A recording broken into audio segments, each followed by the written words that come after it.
নানা আয়োজনে পিরোজপুরে আওয়ামী স্বেচ্ছাসেবক লীগের ৩০তম প্রতিষ্ঠাবার্ষিকী পালন করা হয়েছে। এ উপলক্ষে আজ শনিবার সকাল ৯টায় জেলা আওয়ামী লীগ কার্যালয়ের সামনে পতাকা উত্তোলন করা হয়। সকাল ৯:৩০টায় বঙ্গবন্ধু প্রতিকৃতিতে পুষ্পমাল্য অর্পণ করেন জেলা আওয়ামী স্বেচ্ছাসেবক লীগের নেতাকর্মীরা।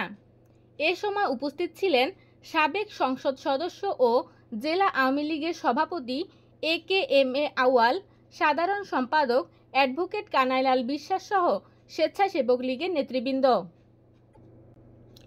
পরে দুপুরে জেলা আওয়ামী লীগ কার্যালয়ে কোটা আন্দোলনের নামে জামাত বিএনপির হামলায় নিহত স্বেচ্ছাসেবক লীগ নেতা বাকের মোল্লা ও সুমন হোসেন সহ নিহত সকলের জন্য দোয়া মোনাজাত অনুষ্ঠিত হয়।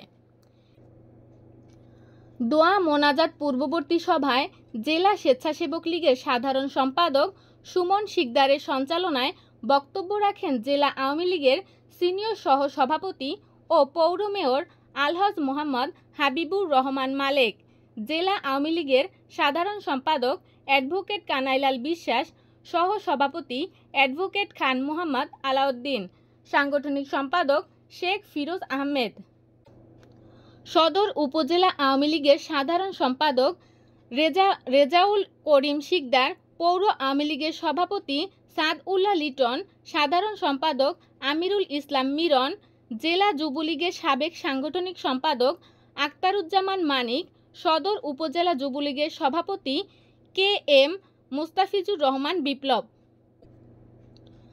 পিরোজপুরে কোটা আন্দোলনের নামে জামাত বিএনপির হামলায় স্বেচ্ছাসেবক লীগের নিহত নেতা কর্মীসহ সকল নিহতদের রুহের মাগফিরাত কামনা ও এ ঘটনায় আহতদের সুস্থতা কামনায় দোয়া মোনাজাত করা হয়।